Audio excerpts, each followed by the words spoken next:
ইউদাআফু লাহুল আযাবু ইয়াউমাল কিয়ামাহ ওয়া ইয়াখলুদ ফীহি মুহানা।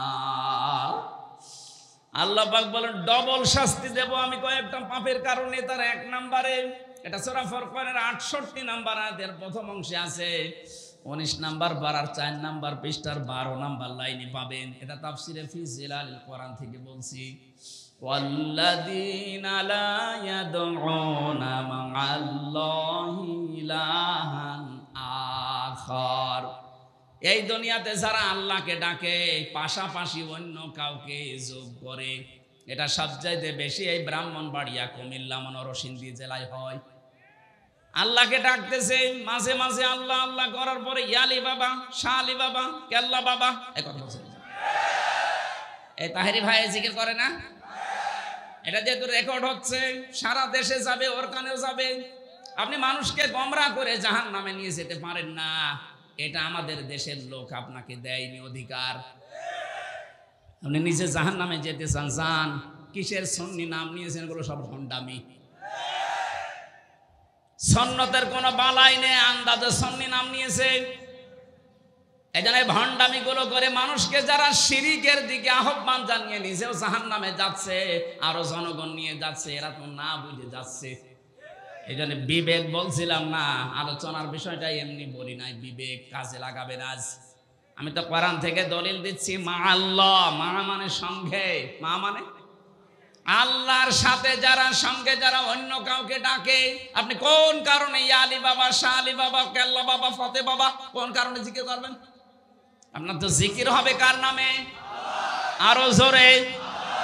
এবার আরেকটা দলিল বলছি, সূরা আরাফের 180 নম্বর আয়াতের মাঝে এটা আছে, আলিল্লাহিল আসমাউল হুসনা ফাদউহু বিহা ওয়া যারুল্লাযীনা ইউলহিদুনা ফি আসমাই। আমি আল্লাহর অনেক সুন্দর সুন্দর নাম আছে, যে নামে পারো আমাকে ডাকো। হ্যাঁ, আপনি আল্লাহ আল্লাহ বলেন, এরপরে আমি ইয়া রহমান, ইয়া রহিম, ইয়া কুদ্দুস এভাবে ডাকেন। শালি বাবা, কেল্লা বাবা, ফতে বাবা কোথায় দিলেন? আল্লাহর 5000 নাম আছে, কায়দাতে পড়বেন 99টা, বাকি তাফসিরে পড়েছি 5000। কোন নামের ভেতরে তো শালি বাবা, কেল্লা বাবা, ফতে বাবা পাইনি। কোথায় জিকির করেন আপনি?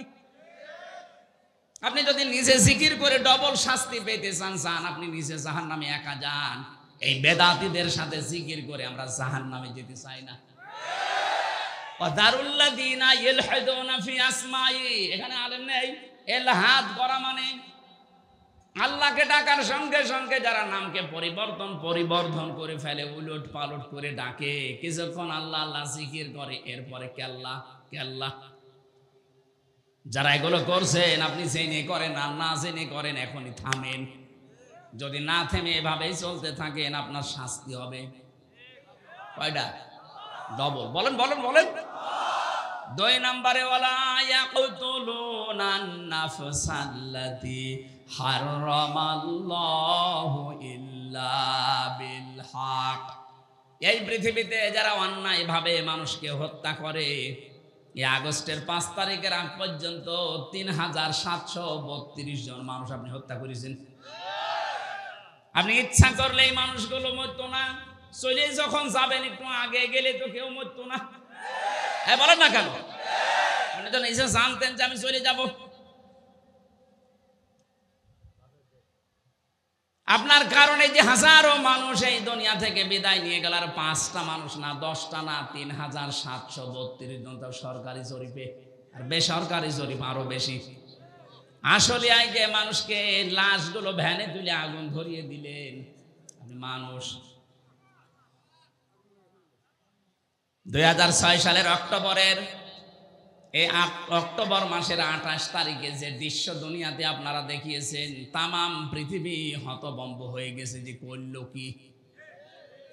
আমি পৃথিবীর বহু ইতিহাস পড়েছি ভার্সিটি থাকাকালীন, এই ইতিহাস আমি পড়িও নাই, কোনোদিন শুনিও নাই কারো কাছে যে পৃথিবীতে মানুষ হত্যা করার পরে লাশের উপরে কেউ ড্যান্স দিয়েছে। কুকুরও এই কাজ করে না, শুকুরও করে না। কথা বলেন না কেন? এমনকি কাক পাখি যেটা আমরা দেখতে পারি না, কাক, ওই কাকের জীবনী পড়বেন আপনি, সূরা মায়েদার ভেতরে আছে 27, 28, 29, 30, 31 নম্বর আয়াতের ব্যাখ্যায়। কাক কি করেছিল? হযরতে হাবিল এবং কাবিল তাকে হত্যা করার পরে আদম নবীর এই সন্তানদেরকে, এক সন্তান আর এক সন্তানকে হত্যা করার পরে তখন অনুশোচনা আসছিল যে আমি করলাম কি করবো আমার ভাইকে। এখন দুইটা কাক আল্লাহ পাঠিয়ে দিলেন। একটা কাক মারামারি করে আর একটা কাকের সাথে মারা গেছে, কিন্তু লাশের উপরে কাক ড্যান্স দেয়নি। এটা ইবনে কাসিরে আছে। কাক তো ওই হত্যা করার পরে আর একটা কাকের উপরে নাচানাচি করতে পারতো, ড্যান্স দিতে পারতো, কথা বলেন না কেন?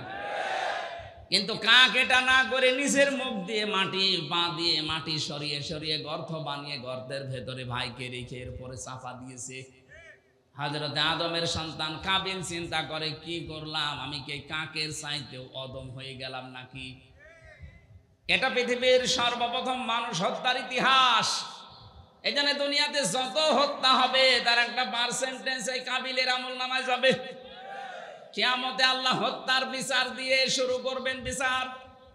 আমার মনে হয় যদি হত্যার বিচার দিয়ে বিচার শুরু হয়, কাবিলের বিচার যেমন করা হবে কিয়ামতে কোটি কোটি মানুষের সামনে, যিনি পালিয়ে গেছে তারও বিচার আল্লাহ কিয়ামতে করবে। মানুষ হত্যার বিচার একটা না ডবল? বলেন বলেন, ডবল বিচার হবে। 6 সালের পরে 7 সালে তখন আমি দাখিল পরীক্ষা দেই, ম্যাট্রিক পরীক্ষা। ওই সময় একবার যাচ্ছিলাম সিরাজগঞ্জ থেকে কুষ্টিয়ায়, বাসের পেছনে বসে আছি ড্রাইভারের, দেখলাম গাড়ি চলতেছে, রাস্তার মাঝে একটা মরা কুকুর পড়ে আছে। ড্রাইভার সাহেব কুকুরের উপর দিয়ে না দিয়ে বাম দিয়ে চালিয়ে দিল। আমি বললাম, ভাই আপনি এমন করলেন, এখন হয়তো অ্যাক্সিডেন্ট হয়ে যেত। গাড়ি এরকম ঝাঁকি দিল। ড্রাইভার আমারে বলছে, দেখেন না একটা মরা কুকুর পড়ে আছে। আমি বললাম, তো মরা জিনিস মারলেই কি আর না মারলেই কি? ড্রাইভার আমার দিকে ঘুরে বলছে, হুজুর আপনি কি আসলে হুজুর? আপনি কেমন হুজুর? আপনি দেখেন যে একটা মরা কুকুর পড়ে আছে, আমি ডবল করে মারবো, আমার বিবেক নেই? হ্যাঁ, এই কথাটা শোনার জন্য আমি ছিলাম। আপনার নাম কি? বলছে সুব্রত। আপনি একটা হিন্দু মানুষ, আপনার ঈমান নেই কিন্তু বিবেক আছে। পৃথিবীর নিকৃষ্ট জীব হোক কুকুর আর শুকর, তাতে কি, কিন্তু মরে গেছে, ডবল করে আমি মারবো না, আমার বিবেকে বাধা দেয়। অথচ গত বছর 6 সালের আগস্টের 28 তারিখে অক্টোবরের কিছু মানুষ দেখলাম জসিম ভাইকে হত্যা করার পরে লাশের উপরে ড্যান্স দিল। আর এইটার জন্য যিনি দায়ী, যিনি হুকুম দিয়েছিলেন সারা দেশ থেকে নিয়ে আসে লোকে বইটা,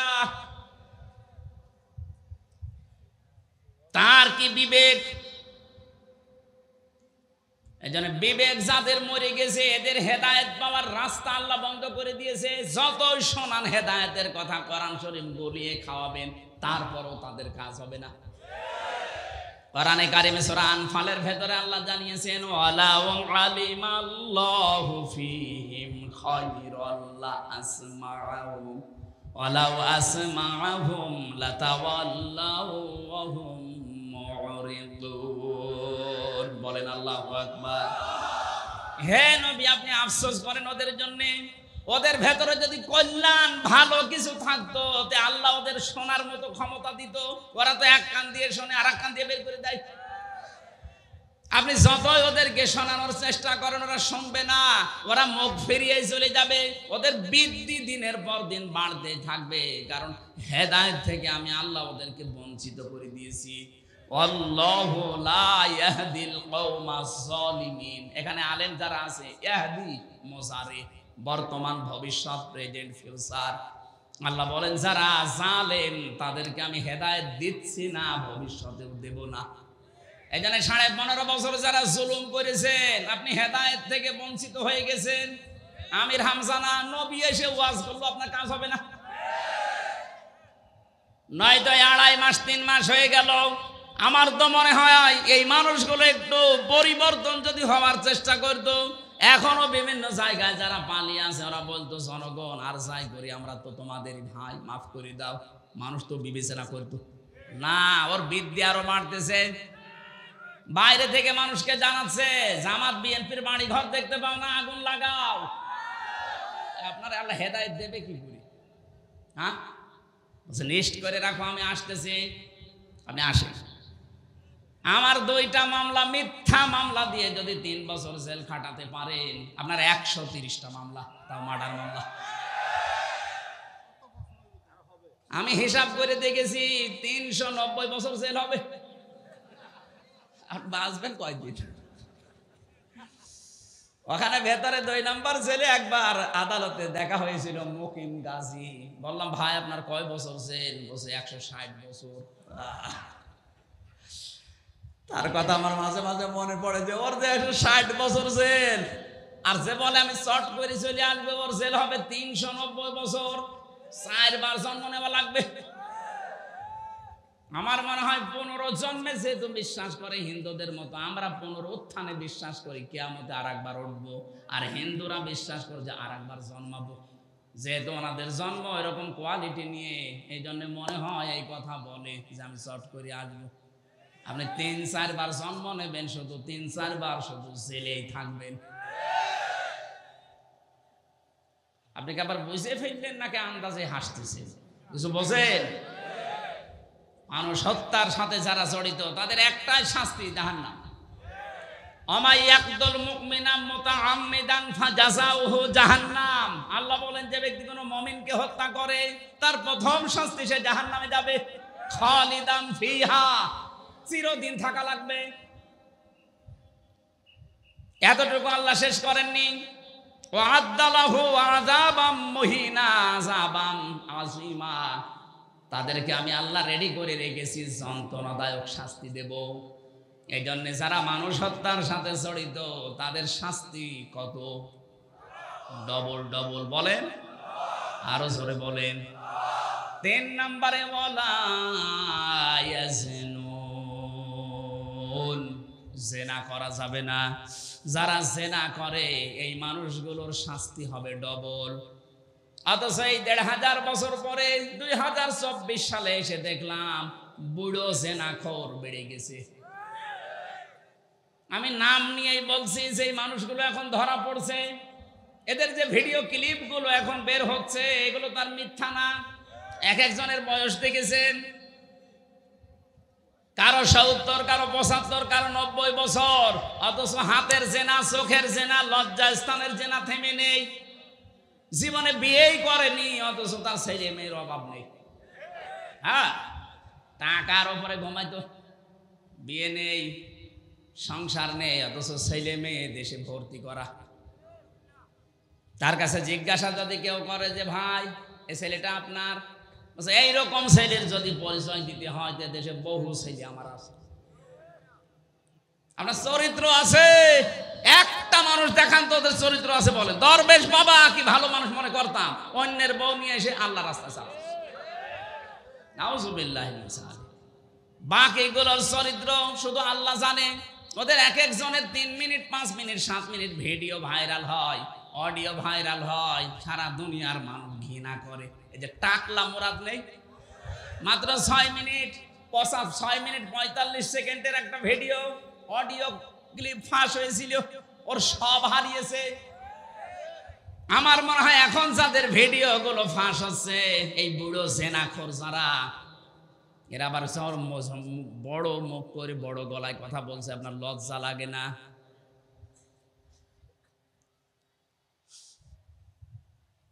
জেনা যারা করছেন এখনো থামবেন আপনি? নিজের বৈধ স্ত্রী থাকার পরও যারা জেনা করছেন, বিভিন্ন হোটেলে, আবাসিক জায়গায়, বিভিন্ন কায়দায় পরকীয়া প্রেমের মাধ্যমে জেনা হয় মুখের। কিসের? এই যে মুখে মোবাইলে কথা বলেন, হাতের, পায়ের, চিন্তার, সর্বশেষ যে এটা ঠেকে লজ্জাস্থানে কথা বলেন, ঠিক কিনা? এই জেনা গুলো যারা আছেন, আলা তাকরাবুজ জিনা ইন্নাহু কানা ফাহিশাতাও ওয়া সা সাবিলা, জেনার ধারে কাছেও যাবে না। কে বলছেন? এটা নিকৃষ্ট গর্হিত কাজ। অথচ এইটা দিয়ে পুরো সমাজ আমরা ছেয়ে ফেলেছিলাম। জেনার মার্কেট বসিয়েছিল এদেশে, জেনা করছে কিছু বলা যাবে না। আমি বহু মানুষকে পেয়েছি, ওরা আবার ফতোয়া নিত, হুজুর একটু হালকা করেছি কিছু না। নাউজুবিল্লাহ। এক যুবক এসে বলে, হে রাসূল, আমি সব আপনার মেনে নিতে পারি, কিন্তু আমাকে একটা পারমিশন দেওয়া লাগবে যে আমি জিনা করব। সাহাবীরা বলে, হুজুর একটু অনুমতি দেন, ওরা আমরা পিটাই। নবীজি বললেন, দাঁড়াও। বিশ্বনবী তাকে বললেন, দেখো তুমি যে কাজ করতে চাও, যার সাথে করবা সেই মেয়েটা কারো মেয়ে হবে। হ্যাঁ, তোমার মেয়ের সাথে এই কাজ করলে তোমার কেমন লাগবে? আমার জীবন চলে যাবে, আমি এই কাজ আমার মেয়ের সাথে করতে দেব না। তোমার মেয়ের সাথে কাজ করতে দেবে, রাতে অন্যের মেয়ের সাথে করলে তার খারাপ লাগবে না? লোকটা এবার শেষে বলে, হে রাসূল, আমি বুঝে ফেলেছি আপনি আল্লাহর পাঠানো নবী। আহ্বান জানাচ্ছি বড় ভালোবাসা নিয়ে, যাই করেছেন এই জেনা, হাতের হোক, মুখের হোক, চোখের হোক, দিমাগের হোক, লজ্জাস্থানের হোক, এক্ষুনি থেমে যাবেন। শাস্তি যদি দুনিয়ায় নিতে পারেন তো আলহামদুলিল্লাহ, যদি শাস্তি না হয় কিয়ামতের দিন কিন্তু ডবল শাস্তি আল্লাহ আপনাকে দেবে। মেয়েটা বলছিল, হে রাসূল, আমি তো করেই ফেলেছি, আমি জানি জেনার শাস্তি ডবল হয়, আপনি আমাকে তাড়াতাড়ি মুক্ত করেন। বিশ্বনবী বললেন, না, এ কথা কাউকে বলবা না, বাড়ি চলে যাও। দ্বিতীয় দিন আবার এসে বল, হে রাসূল, আপনি তাড়াতাড়ি করেন, আমি মুক্ত হতে চাই, আমার মনে আমার বিবেকে মেনে নেয় না। নবীজি বললেন, বাড়ি চলে যাও, এ কথা কাউকে বলবা না। তৃতীয় দিন আবার এসে বলে, হে নবী, আপনি আমার বিচার করেন। বিশ্ব নবী ডাক দিয়ে বললেন, জেনা করার দ্বারা তুমি কি গর্ভবতী? বলে, হ্যাঁ। তাহলে বিচার করা যাবে না, কারণ তোমার দোষ থাকতে পারে, ওই বাচ্চাটার কোনো দোষ নেই, ওটা নিষ্পাপ। এতটুকু মানুষ দুনিয়ায় আসে নাই, তার ব্যাপারেও নবীজি কত সচেতন, তার অধিকার যেন নষ্ট না হয়। আর আপনি জীবিত মানুষদের অধিকার সব নষ্ট করে জোর করে টিকে থাকার চেষ্টা চালাচ্ছিলেন। আপনি মানুষ, পৃথিবীতে ওই লোকটার উপরে আল্লাহর লানত, যেই লোকটা জোর করে ইমামতি করে, মুসল্লিরা তার উপরে নারাজ। এখানে ইমাম মানে মসজিদের ইমাম না, এখানে রাষ্ট্রের ইমাম। এদেশের যারা দায়িত্বে ছিলেন, আপনি জরিপ চালান, এখন 100 জনের আমার মনে হয় কমপক্ষে 95 জন আপনাদেরকে দেখতে পারতো না। জোর করে যে আপনি এতদিন পর্যন্ত দায়িত্ব পালন করলেন, যতদিন ছিলেন ততদিন আল্লাহর গজবে ছিলেন। আমার ভাইয়ের, আমি যে কথা বোঝাতে চাই খুব ভালো করে এবারে হাদিসটা খেয়াল করেন। লোকটা এসে, মেয়েটা এসে বলে, হে রাসূল, আমার খালাস হওয়ার পরে আমি সন্তান নিয়ে আসবো। ঠিক আছে, আসো। ডেলিভারি করার পরে এসেছে। নবীজি বললেন, না, এখনই হবে না, কারণ এই বাচ্চাটার দুধ খাওয়ার দায়িত্ব আছে তোমার প্রতি। আমি এবার আলেমদেরকে বলছি, দুধ দিতে হবে সন্তানকে, এই দায়িত্ব মার না বাবার? হ্যাঁ, বাবার দায়িত্ব। খরচ পাতি দেওয়ার দায়িত্ব বাবার। লিমান আরাদা আন ইউতিম্মার রাদা, কোরআনের আয়াত, সূরা বাকারার ভেতরে আছে। এখানে মুযাক্কার শব্দ আল্লাহ দিয়েছেন। যেহেতু আমাদের জিনিসপত্র নেই, এই কারণে মাকে আল্লাহ দায়িত্ব পালন করার জন্য বলেন। কিন্তু মা যদি বলে, না, আমি এটা করব না, মায়ের গুনাহ হবে না। কি? মায়ের গুনাহ হবে না। মা যদি বলে, এক একটা সন্তানকে দুধ পান করাবো আমি 2 বছর করে, 5 লাখ টাকা দেওয়া লাগবে, এ নজরুল ভাইকে তাই করা লাগবে। মাইকে আমার মনে হয় বলা ভালো হলো না, কারণ আমারও তো 40 দিন আগে একটা হয়েছে। ও যদি এখন শোনে, বলবে ঠিক আছে 5 লাখ দাও, না যে তোমার মেয়ে তুমি না। আমি একটা ধরা খেয়ে গেলাম। মাইকে আমি এই হাদিস আর বলবো না। সম্মানিতা মা বোনেরা, যদিও আপনার গুনাহ হবে না, কিন্তু আল্লাহ পাক একটা ব্যবস্থা আপনার মাধ্যমে করেছেন। আপনি যদি 1 ফোঁটা দুধ সন্তানকে দিতে পারেন, একটা মরা শিশু জিন্দা করে দিলে যে সওয়াব হয়, এরকম সওয়াব আল্লাহ দান করবে। দ্বিতীয় নম্বরের বিষয় হচ্ছে, নবীজি কেন ওই মহিলাকে বললেন? কারণ ওই মহিলার স্বামী তো নেই। যেই লোকটা বাচ্চা জন্ম দিয়ে সে তো লাপাত্তা পালিয়েছে। এখন এই মহিলাকে বলবে কি করে যে তোমার স্বামীর কাছে যাবে? তো সন্তানটাই অবৈধ। কথা বুঝতেছে? এই জন্য নবীজি বললেন 2 বছর আগে দুধ খাওয়াও। 2 বছর পরে যখন এসেছে, বিশ্ব নবী ডাক দিয়ে বল, বাচ্চাটাকে এক সাহাবীর আন্ডারে দিয়ে দাও, মেয়েটাকে মাটির ভেতরে গেড়ে ফেলো, উপর থেকে পাথর চালাও। সবাই পাথর মারতে আরম্ভ করেছে। হযরতে খালিদ বিন ওয়ালিদ বলেন, আমি এত জোরে একটা পাথর নিক্ষেপ করলাম, রক্ত ফিনকি দিয়ে আমার শরীরে লেগেছে। ভৎসনা দিলাম, বরদোয়া দিলাম, গালি দিলাম মেয়েটাকে। নবীজির কানে যাওয়ার পরে বিশ্ব নবী বললেন, থামো খালিদ, আমি নবী, তুমি নবী না। আমি যা দেখি তুমি দেখতে পাও না। আমাকে যা বলা হয় তোমাকে তো তা বলা হয় না। আমাকে জিবরাইল এই মুহূর্তে জানিয়ে গেল, এই মহিলার যে কাকতি মিনতি, যে অনুশোচনা, যে তাওবা, যে ব্যবস্থা মহিলা কায়েম করে গেল, যে শাস্তিটা নিয়ে গেল, যে তাওবাও করেছে, এই পৃথিবীর কোন জালেমও যদি এইভাবে তাওবা করতে পারে, আল্লাহ তাকেও মাফ করে দেবেন। ও বাংলার মানুষেরা, 15.5 বছর যাদের দ্বারা জুলুম, অত্যাচার, নির্যাতন হয়েছে, আপনি তো অন্তত জানেন যে আমার দ্বারা কি কি ক্ষতি কার কার হয়েছে। আপনি এখন যদি সত্যি তাওবা করে কিয়ামতে ডবল শাস্তি থেকে মাপ পেতে চান, অবশ্যই যার যে অপরাধ, তার ওই অপরাধের জন্য তার কাছে ক্ষমা চাওয়া লাগবে, তার ক্ষতিপূরণ দেওয়া লাগবে। ওই মহিলা যেমন দুনিয়ায় শাস্তি নিয়ে গেল, কিয়ামতে ওই বিচার আর আল্লাহ করবে না, শেষ। আপনিও তো এরকম জেনা করেছেন, আপনি চুরি করেছেন, কথা বলেন না কেন? আপনি চাঁদাবাজি করেছেন, মানুষকে ঘরে থাকতে দেননি, মিথ্যা সাক্ষী দিয়েছেন, মিথ্যা মামলা দিয়ে মানুষের জীবন নষ্ট করে দিয়েছেন।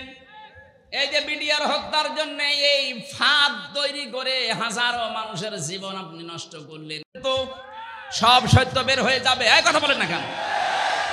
মাটির নিচে আমাদের সামনে ডিম নিয়ে এসে বলতে, যে ডিম, ওদেরকেও এখন ডিম দেওয়া দরকার। সেদিন এক লোক বলছে ডিমের এত, দরজা খুলে দেওয়ার পরে ওদেরকে প্রবেশ করানো হবে।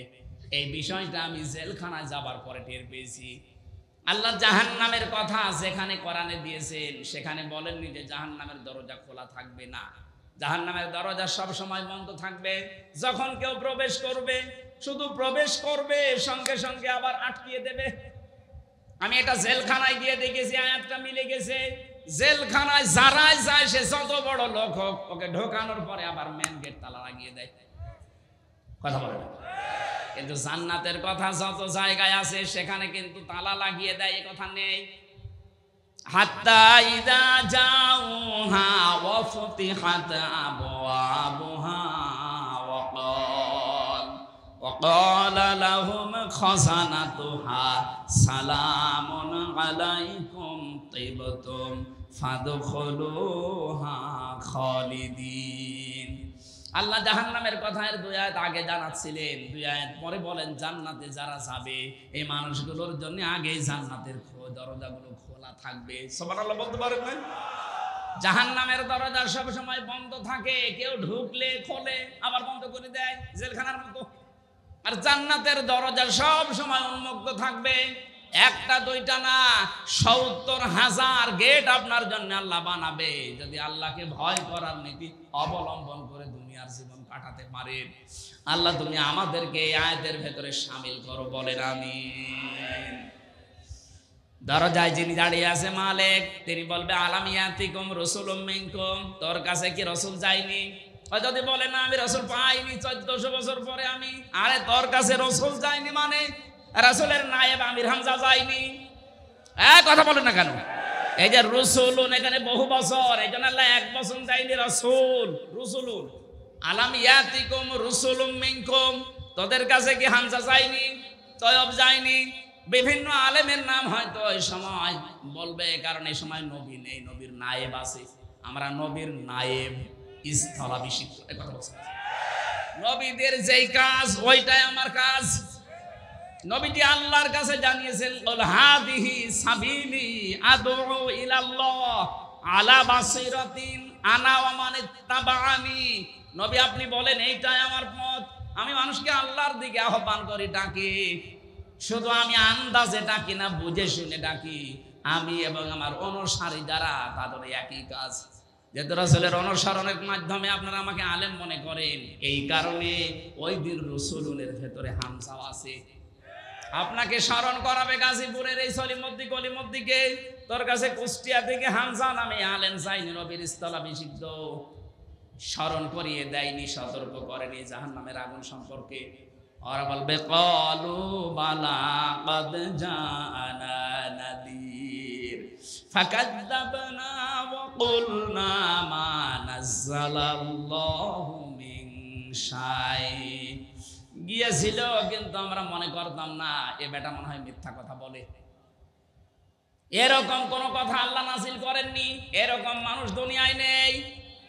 বলেন, আমি সেই শুরু থেকে কোরআনের আয়াতগুলো কঠিন আকারে বলছি, দলিল দিয়ে আয়াত মারা পৃষ্ঠা লাইন রুকু সূরার নাম তাফসীরের নাম পর্যন্ত বলছি।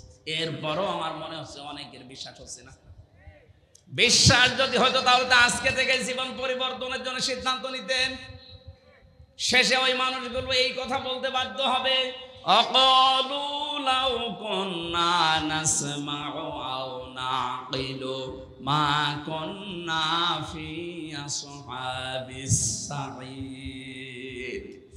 ওই সময় যদি কথাগুলো শুনতাম আর বিবেক যদি কাজে লাগাতাম তাহলে আজ জাহান্নামে সাইরে আসা লাগতো না। ফাতারাফু বিযামবিহিম ফাসুহকাল লিআসহাবিস সাঈর। নিজেরা তখন পাপের স্বীকৃতি দেবে, হ্যাঁ আমরা অপরাধী। তখন আপনি স্বীকৃতি দিয়ে এমন জায়গায় যে শুধরাবেন সেই রাস্তা আর খোলা নেই। সুতরাং ওখানে যেন যাওয়া না লাগে, বিবেকটা এই মুহূর্তে আমাদের কাজে লাগানো দরকার কিনা? আরো জোরে বলেন দরকার কিনা? যাদের বিবেক আছে কিন্তু বিবেকে কাজ করছে না, আপনি মানুষের তালিকায় নেই। আল্লাহ বলেন উলাইকা কালানাম, এরা চতুষ্পদ জানোয়ার, বালহমা দল। হ্যাঁ, আপনার গুলশানে বাড়ি থাকতে পারে, আপনি এই দেশের অর্ধেক জায়গার মালিক হতে পারেন। আল্লাহর ভাষায় যাদের বিবেক কাজে লাগেনি এই 15 বছরে তো আরো বেশি কাজে লাগেনি। আপনি নিজে জানতেন যে আমি বিনা ভোটের এমপি, আপনার বিবেক মেনে নিত কি করে? বলেন না কেন? আপনার বিবেক মেনে নিত কি করে বলেন? আপনি তো নিজেই জানতেন যে আমি কয় নাম্বার এমপি, এরপরও বুক ফলিয়ে আপনি বলতেন আমি এমপি। কিসের এমপি? আপনাকে আমরা ভোট দিয়েছি। এই যে বিবেক যাদের কাজে লাগলো না, এরা সারা দেশের অর্ধেক জায়গার মালিক হলে ওরা আল্লাহর কাছে জানোয়ার। আল্লাহ শুধু জানোয়ার বলেন নাই, বালহুমা দল বলেন, এর চাইতে এরা নিকৃষ্ট। উলাইকা হুমুল গাফিলুন, এরা গাফেল। এদের শ্রবণ শক্তি, এদের দর্শন শক্তি, এদের অন্তর কাজ করে না। ওয়াজআলনা লাহুম সামআ ওয়া আবসারা ওয়া আফইদা ফামা আগনা আনহুম সামউহুম ওয়ালা আবসারুহুম ওয়ালা আফইদাতুহুম মিন শাইইন ইয কানু ইয়াজহাদুন। এই মানুষগুলোকে আমি কান দিয়েছিলাম তোমাদের মতোই, চোখ দিয়েছিলাম তোমাদের মতোই, অন্তর দিয়েছিলাম, কিন্তু এদের কান চোখ অন্তরে কোনো কাজ হয়নি। ফাইন্নাহা লা তা'মাল আবসার ওয়ালাকিন তা'মাল কুলুবুল্লাতী ফিস সুদূর। এদের এই কান অন্ধ হয়ে যায়নি, চোখ অন্ধ হয়নি, বরং অন্তরে থাকা একটা কান আছে, চোখ আছে, এইটা ওরা অন্ধ করে ফেলেছে। নবীজি বলেন যারা গোনা করে, এই গোনা করার দ্বারা একটা করে কালো দাগ পড়তে থাকে অন্তরের উপরে, পড়তে পড়তে পুরো অন্তরটাই কালো হয়ে যায়। তখন ওর ভালো কাজও ভালো লাগে না, খারাপ কাজও ভালো লাগে না, সব সমান মনে হয়। দেখছেন না গতকালকে একজন ধরা পড়েছে মদের বোতল নিয়ে। এটা যে অন্যায় কাজ মুসলমানের দেশে, এটা যে বিবেক বহির্ভূত কাজ, আল্লাহ বিরোধী কাজ। উল্টা বলছে কি, আমার বাবার টাকা দিয়ে আমি মদ খাবো, তোর কি? তুই এটা আমেরিকা পেয়েছিস? 96% মুসলমান এখানে বাস করে। আল্লাহর নিষিদ্ধ কাজ, হারাম কাজ তুই জোর করে করবি, এই দেশে না চলে যা। কথা বলেন না? যেখানে যাওয়া দরকার ওখানে যাই। এখানে আল্লাহর নিষিদ্ধ কাজ প্রকাশ্যে আমরা চলতে দিতে পারি না, তাহলে গজব নাজিল হবে। আজ মানবাধিকারের নাম নিয়ে সমকামী প্রমোট করে যারা বাংলাদেশে ঢাকার রাজধানীর বুকে অফিস খুলতে চাচ্ছেন, এদের একটা মুসলমান বেশি থাকতে হারাম কাজ হতে দেবে না ইনশাআল্লাহ। যারা করতে চাচ্ছেন বন্ধ করেন। তামাম দুনিয়া সব একদিকে হয়ে গেল, একজন মুসলমান একদিকে থাকলেই সে যথেষ্ট।